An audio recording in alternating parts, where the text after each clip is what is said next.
La vie de Maria a changé avec une simple enveloppe. C'est la secrétaire de son mari, d'un geste discret et d'un murmure presque imperceptible, qui lui remit entre les mains ce qui allait être le tournant de tout. Il s'agit d'André. Lisez-le chez vous. C'est urgent.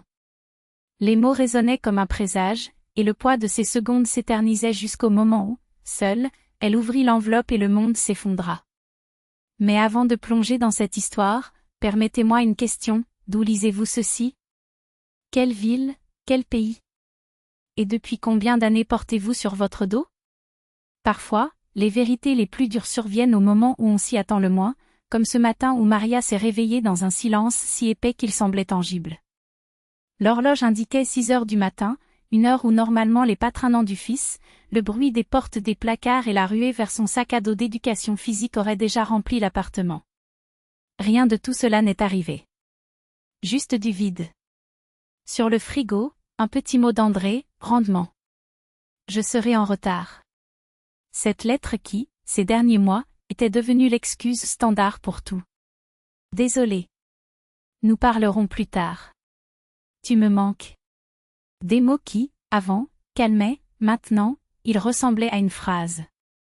Lorsque la porte se referma derrière elle, l'appartement sembla se dégonfler, comme si quelqu'un en avait aspiré l'air. Maria a nettoyé les miettes de la table, essuyé le comptoir avec un chiffon, a gardé le dossier avec les rapports pour le coordonnateur pédagogique, seulement en partant, elle s'est aperçue, la carte de crédit d'André, celle qu'il n'a jamais oubliée, était là, abandonnée. Encore une fois, pensa-t-il en le jetant dans son sac. Il a envoyé un message, je vous l'apporte. La réponse a été instantanée, la coche bleue, lire, mais aucun son, aucun mot. Le coordinateur n'était pas là. Typique, dit Maria ironiquement avec un sourire amer.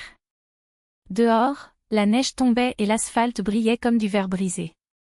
C'est alors que, comme dans une simple équation, les chiffres se mettent en place, la carte dans le sac, le bureau d'André à 3 arrêts de bus, 1 heure gratuite jusqu'au prochain cours. Je vais y aller, le livrer et continuer mon chemin, décida-t-il, ressentant un étrange soulagement, comme si ce plan trivial était la solution à quelque chose de bien plus grand. Le bâtiment d'André était un aquarium de verre, où des hommes et des femmes vêtus de costumes coûteux nageaient avec politesse. L'odeur du café bon marché et du désinfectant dominait le hall. Maria a donné son nom, a reçu un badge jetable, sans s'en rendre compte, a ajusté son foulard, comme si elle s'apprêtait à rencontrer les parents d'un petit ami. Au 4e étage, la moquette humide ressemblait à des feuilles d'automne mouillées. C'est alors qu'apparaît Irina, la secrétaire d'André. Plus jeune que ne le suggérait sa voix, avec des poignets fins, des boucles d'oreilles discrètes et une blouse impeccable. Seuls ses yeux révélaient une maturité que le reste de son corps cachait. « Marie ?»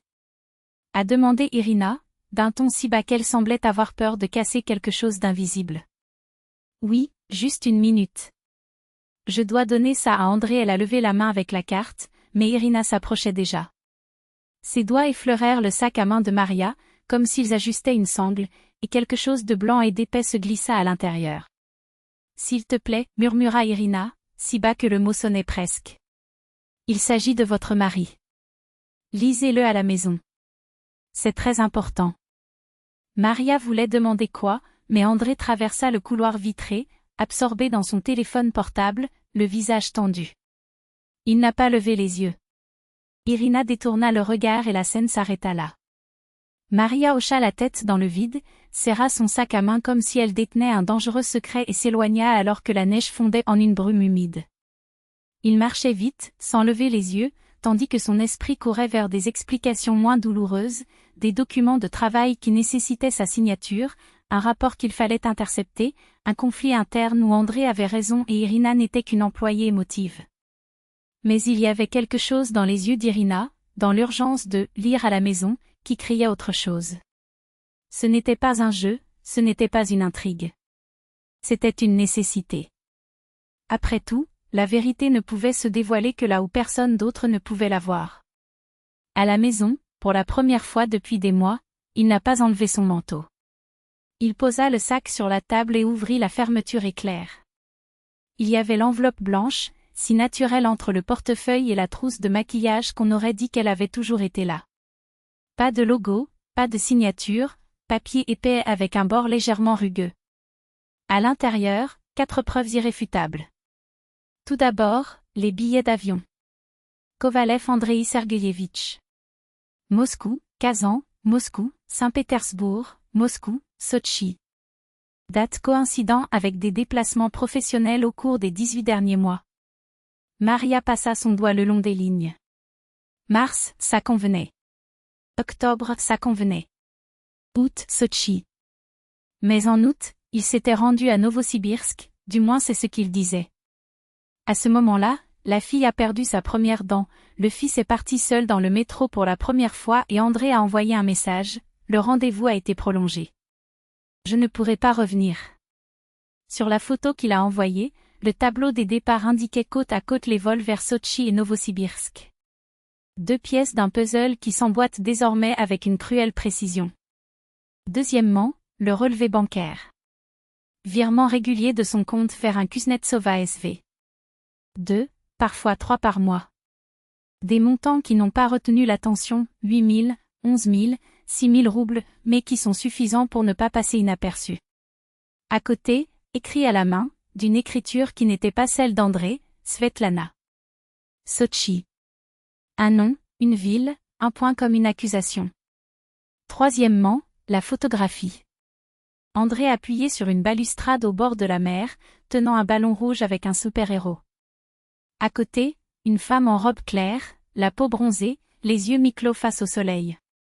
Parmi eux, un garçon de 4 ou 5 ans, genoux arrondis, coiffé d'un chapeau de soleil. Sa petite main tenait celle d'André avec une confiance absolue, comme si cet homme était son refuge. En arrière-plan, la mer en bande de lumière. Maria sentit quelque chose se briser dans sa poitrine. Il rapprocha la photo de ses yeux, le profil familier, la mèche de cheveux sur sa nuque, le pli au coin de sa bouche. Il n'y a eu aucune erreur. Les doigts de l'enfant serraient les phalanges d'André, et cela disait tout. Enfin, les empreintes d'une conversation. Des messages courts, sans contexte, juste les premiers. « Ah, je suis arrivé. Comment vas-tu ? La fièvre est descendue. Demain, il va à la garderie. Tu as promis de venir mercredi. Ah, je n'y arriverai pas, rendez-vous reporté. Je vais être transféré aujourd'hui. D'accord. Il demande quand tu viens. Et un post-it jaune, collé sur l'enveloppe, si tu as besoin de moi, je te dirai tout. Irina. Pas de téléphone, pas d'adresse. Mais Maria savait déjà où la trouver, 4e étage, porte vitrée, moquette qui sentait les feuilles mouillées. Assise devant ces 4 objets billets, relevés, photos, notes, elle réfléchit au fait qu'avant, ses plus grandes inquiétudes étaient la mauvaise note de son fils, un cours annulé, un évier fissuré. La vraie vérité n'a fait aucun bruit. Il s'étendait simplement sur la table, occupant tout l'espace, étouffant l'air. Le téléphone portable vibra.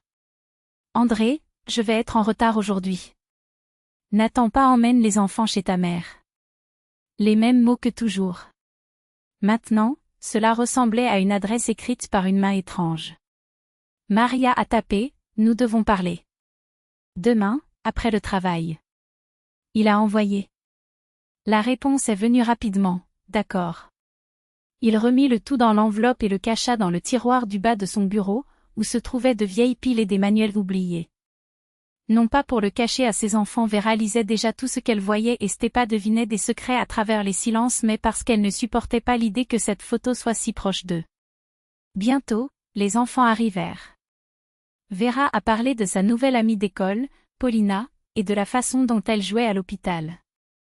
Stepa a marmonné quelque chose à propos de physique ennuyeuse et est allé faire ses devoirs de mathématiques. C'était désormais ce bruit quotidien, le seul câble qui la maintenait à flot. Plus tard, alors qu'il dormait, Maria sortit à nouveau l'enveloppe. Il a regardé la photo et a soudainement dit à voix haute, « Ce n'est pas sa faute. » La compréhension est venue plus tard, le garçon n'était pas à blâmer. Cette certitude n'a pas atténué la douleur, mais elle a donné une direction. Il prépara un thé fort, appuya son front contre la vitre froide de la fenêtre et attendit le lendemain. La lumière jaune du réverbère glissait en diagonale à travers la fenêtre, coupant la cuisine en deux mondes. Dehors, dans la pénombre de l'immeuble voisin, elle riait bruyamment, un rire qui n'était pas fait pour elle. Maria a laissé le téléphone sur la balustrade, sans regarder l'écran, et a murmuré des mots que l'air a avalés avant d'arriver quelque part. Il se réveilla la tête lourde, les rêves de la nuit encore collés à ses paupières comme des toiles. La voix d'Andreï résonnait derrière une porte qui n'existait pas, un rire d'enfant venait d'une pièce qui n'était pas dans cet appartement. Elle était au milieu du couloir, immobile, ne sachant comment s'appeler par son propre nom. Accord. L'ordre était un coup de poing dans la poitrine. L'enveloppe n'était pas un rêve. Les enfants se disputaient dans le salon, comme toujours, pour savoir qui sortirait les poubelles, un rituel domestique qui, à ce moment-là, semblait être la seule chose réelle. Maria écoutait ces voix et sentait la terre solide sous ses pieds, mais sous leurs pas, comme le bourdonnement sourd d'un vieux réfrigérateur, palpitait la certitude, Andreï a vécu de vie. Et l'un d'eux n'était pas avec elle. Il le regardait avec les yeux du souvenir. Il se rappelait comment il avait porté Vera dans ses bras, fiévreux, toussant jusqu'à faire mal, tout en murmurant que tout irait bien. Des chiffres qui se transformaient en visages souriants pendant les cours de Stepa, des fils détachés qu'elle avait réparés au milieu de la nuit lorsque l'écran de l'ordinateur s'était fissuré. Tout cela existait. Mais maintenant, sur ces images, une autre couche était collée, l'homme sur la photo, l'étranger avec un enfant qui n'était pas sa fille. À l'école, Maria s'efforçait de paraître normale. Il corrigeait des devoirs, posait des questions, faisait un signe de tête aux étudiants avec un sourire qui n'atteignait pas ses yeux.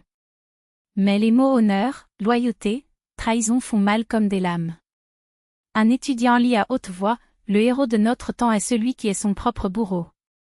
Elle faillit rire amèrement, comme une gorgée de café froid. Pendant la pause, les collègues ont parlé de salaire, de réforme et du dernier épisode du feuilleton. Maria se contenta de sourire, tandis qu'une seule phrase résonnait dans sa tête. À qui dois-je le dire? La mère? Le meilleur ami? Comment exprimer avec des mots le soupçon que votre mari pourrait être le père d'un autre enfant? Les syllabes à elles seules feraient douter d'une vérité. Après les cours, il entre dans une agence bancaire. Je voulais demander des déclarations, demander des transferts. Cela s'est arrêté à temps. Sans accès à ses comptes, vous n'obtiendriez aucune réponse, juste des regards suspects. Il sortit dans la rue et, l'espace d'une seconde, s'appuya contre le mur, comme si le bâtiment pouvait aussi supporter le poids de ce qu'il n'avait pas vu. Drôle. Elle s'était toujours considérée comme attentive, mais l'essentiel lui avait manqué. Il se souvient de l'appel téléphonique du mois d'août. « Maria, j'ai un rendez-vous, n'attends pas. » À l'époque, il y avait cru. Désormais, chaque coup de poing sonnait comme un code. La nuit, il fouillait les réseaux sociaux. J'ai trouvé des dizaines de Svetlana de Sotchi. L'un d'eux avait un garçon de 5 ans sur la photo de profil. Maria a regardé cette image pendant un long moment, le sourire, les yeux, mais il n'y avait aucune preuve. Il a éteint son téléphone portable. Je n'avais aucune force. Il a décidé, demain il parlerait à Irina. Aujourd'hui, je n'étais pas prêt. Ce n'était pas la peur de la confirmation qui la paralysait, mais la terreur des détails. Des dates. Des mots.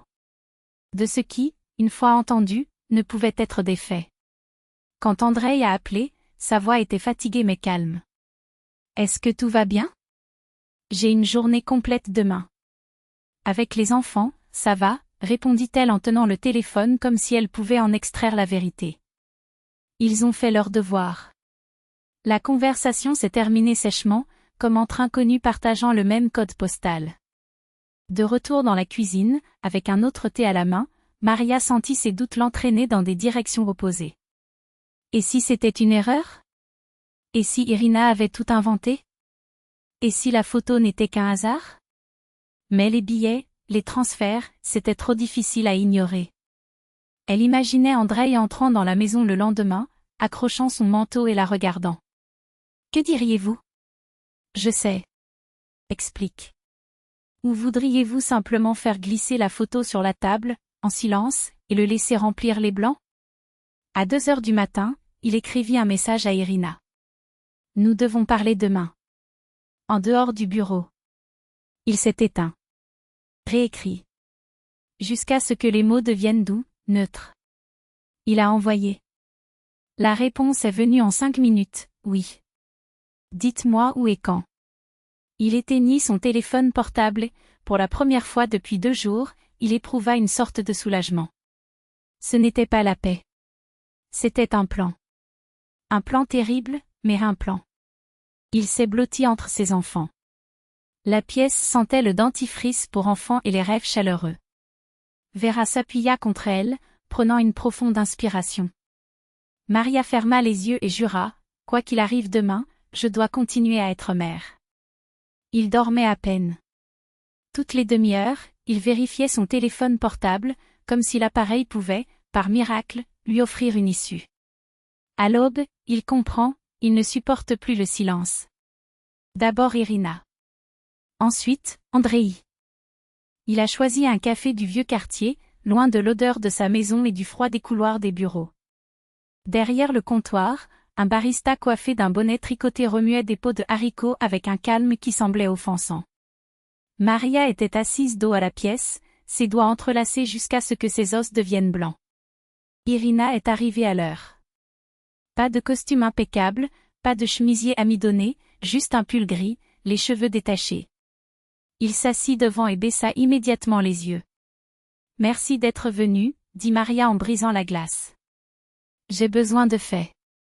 Je vais vous le dire, répondit Irina en gardant ses mains immobiles sur ses genoux, comme si elle craignait qu'un geste ne les trahisse. Andreï va à Sotchi depuis plus de 2 ans. Au début, c'était sporadique. Puis c'est devenu fréquent. Il y a une femme, Svetlana. Et un fils.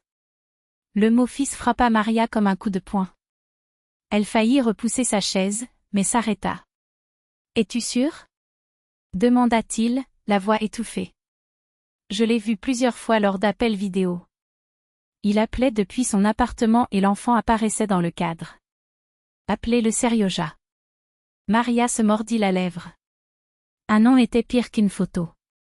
Une photo pourrait être conservée dans un tiroir. Un nom resterait dans votre tête, se répétant comme un écho. Pourquoi es-tu arrivé là-dedans? Parce que rester silencieux devenait insupportable, Irina baissa encore plus la voix. Je sais que ce ne sont pas mes affaires, mais je t'ai vu quand je suis allée au bureau. Et ça m'a semblé injuste. Maria ferma les yeux un instant. Puis il dit, ça suffit. Je ne veux plus rien savoir. Irina hocha la tête, soulagée et coupable à la fois. À la maison, il n'a pas attendu la nuit. Il a immédiatement appelé Andreï. Allez. Nous devons parler. Maria, j'ai un rendez-vous, commença-t-il machinalement. Annulé. Soit nous parlons maintenant, soit nous parlons au tribunal. Silence. Une longue pause. Je serai là. Elle eut le temps de nettoyer la table, de chauffer la bouilloire, de sortir l'enveloppe blanche du tiroir. Les enfants étaient chez leur grand-mère, un pressentiment l'avait poussée à les laisser là. La maison semblait creuse, mais dans ce vide il y avait de la place pour la conversation qu'elle redoutait depuis si longtemps. Andreï entra comme toujours, rapidement, enlevant ses chaussures, raccrochant son manteau. Il s'assit devant elle, regarda l'enveloppe. Son visage était un masque, mais au coin de ses yeux quelque chose tremblait de la peur, peut-être. Maria poussa l'enveloppe vers lui. Ouvre-le. Il a obéi. Il déplia les papiers, les billets, les extraits, la photo. Il s'attarda sur le visage du garçon. 1 seconde. Puis il détourna le regard. D'où as-tu eu ça? Ça n'a pas d'importance. Ce qui compte, c'est ce que c'est. Il entrelaça leurs doigts. J'allais te le dire. Maria rit sèchement. Quand? Après la remise des diplômes de Vera? Ou quand on te croise sur la plage, Andreï? Avec ton autre famille? Ce n'était pas prévu. Mais quand il est né, je ne pouvais pas disparaître. Je pensais pouvoir gérer 2 vies. Les mots ressemblaient à des excuses, mais la voix manquait de force. Son nom est Serioja, demanda Maria, et il baissa la tête. Qui te l'a dit? Cela n'a pas d'importance. Oui, murmura-t-il. Quelque chose en elle s'enfonça. Désormais, tout avait un sens, le garçon sur la photo, les transferts, les billets, le nom. Je ne demanderai pas pourquoi, a-t-elle déclaré. C'est inutile. Je vais te dire comment ça se passe à partir de maintenant. Tu t'en vas. Chez elle. Andréi regarda la table. Je ne sais pas. Je ne veux pas te quitter, ou l'abandonner. Il l'a déjà abandonnée, répondit Maria. Chaque mensonge, chaque voyage, chaque fois que tu choisis le silence. Il baissa la tête. J'ai fait une erreur. Mais réessayons. Je vais tout vous dire. Plus de secrets. Elle le regarda dans les yeux. J'ai 2 conditions. Premièrement, pas de voyage d'affaires inopiné, juste la vérité. Deuxièmement, vous le dites aux enfants pas demain, mais bientôt. Ils ont besoin de vos nouvelles. Andréi pâlit. Ils sont petits, ils sont sensibles. L'interrompit sèchement Maria. Et ils ressentent déjà tout. Il hocha la tête, mais à sa première tentative d'explication, ses yeux se remplirent d'eau. Vous me donnez une chance. Je mérite la chance d'en finir honnêtement. Andréi est parti. Maria ferma la porte et posa son front contre le bois froid. La maison est morte avec elle. Plus tard, il est allé chercher les enfants. Vera parlait de l'école, Stepa se plaignait de la physique. Tout pareil. Mais dans ces bruits quotidiens, elle entendait l'avenir, un avenir qu'il faudrait construire différemment. Pendant que les enfants dormaient, Stepa est apparue dans la cuisine à la recherche d'eau. Maman, tu ne t'es pas battue avec papa? Nous avons parlé, a-t-elle répondu. Ça ressemble à un combat, mais c'est mieux. Le garçon hocha la tête et retourna dans sa chambre. Maria est restée seule. Il sortit l'enveloppe et regarda une dernière fois la photo du garçon. Maintenant, il connaissait son nom. Et j'ai compris, cet enfant n'était pas à blâmer. Le seul à blâmer était celui qui les avait placés sur des côtés opposés. Il reposa la photo, ferma l'enveloppe et la cacha dans le tiroir. Cette fois, ce n'était pas un au revoir. C'était le début de ce qu'il restait à vivre. Le lendemain matin, il se réveilla avec une étrange clarté. Ce n'était pas un soulagement, cela ne pouvait pas encore exister. Mais la confusion mentale habituelle s'était dissipée. Et si? Peut-être que ça vaut la peine d'essayer? Non. Les choses étaient désormais simples, froides comme une route d'hiver. Il préparait le petit déjeuner, vérifiait ses cours. Andréi est arrivé à 8 heures, a apporté du pain sucré. Vera sourit, Stepa se tut. Maria regardait de côté. Les enfants étaient heureux. Andréi s'est comporté comme un acteur répétant le rôle d'un père attentionné, craignant d'oublier ses répliques. Après le café, elle dit calmement, « Andréi, ce soir nous allons à l'état civil. » Il se figea, une tasse à la main. « Au bureau d'état civil ? » « Oui.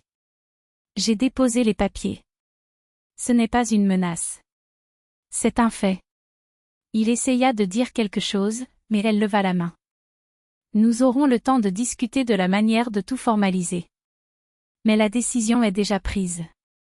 Andréi arpentait la cuisine comme un animal en cage. « Maria, tu détruis tout. » Elle expira. « C'est vous qui l'avez détruit. » Je ramasse les morceaux. Il s'est couvert le visage avec ses mains. « Je ne veux pas te perdre. » « Tu as déjà perdu quand tu as choisi de mentir, répondit-elle calmement, presque formellement. « Je serai là en tant que mère de vos enfants. Mais pas en tant qu'épouse. » Les mots, prononcés sans cri, étaient plus tranchants que n'importe quel éclat. Le soir, avant de partir, Maria a rassemblé les enfants. « Ton père et moi allons vivre séparément, dit-il simplement. Mais tu auras toujours les deux. » Vera a pleuré, Stepa a froncé les sourcils et s'est enfermé dans la pièce. 10 minutes plus tard, il revint. Est-ce à cause du garçon sur la photo? Maria inspira profondément. Oui. Mais il a été clair, c'est une décision d'adulte. Ce n'est pas de votre faute. Stepa hocha la tête, trop sérieuse pour son âge. Vera la serra dans ses bras et lui murmura avec colère. « Maman, l'important c'est que tu sois avec nous. À l'état civil, tout était rapide et sec, signature, cachet, horaire de visite. Maria tenait fermement la plume, Andreï a signé comme un homme qui attend toujours une pause dans sa peine. Alors qu'il partait, il marmonna, peut-être y a-t-il encore une chance? Elle le regarda. Il y a une chance que tu sois un père digne. Cela suffit. Il hocha la tête. Pour la première fois, il ne discuta pas. Une semaine plus tard, Maria loua un appartement près de l'école, petite cuisine, 2 chambres, odeur de peinture fraîche. Les enfants ont aidé à suspendre les rideaux, Vera a conçu une pancarte, ma chambre, Stepa a assemblé une étagère. Le soir, ils commandèrent une pizza. Maria les regardait et pensait, je ne voulais pas de cette guerre. Mais si elle arrivait, j'aurais gagné le droit de vivre sans mensonge. Un mois plus tard, Andreï est venu chercher les enfants. Il avait l'air plus âgé. Avant de partir, il hésita à la porte. Maria, merci de ne pas m'avoir fermé la porte en tant que père. Ils ne peuvent pas te perdre, répondit-elle. Mais tu as perdu la seule chose qui comptait. Et ce n'était pas moi. Il hocha la tête, ne discuta pas et s'éloigna. Maria ferma la porte et, pour la première fois depuis longtemps, elle n'y appuya pas son front, épuisé. Il entra simplement dans la cuisine, alluma la bouilloire et sourit à ses propres pensées. La vie n'était pas devenue plus facile. Mais elle était devenue plus honnête. Et ce n'était pas une fin. C'était un début.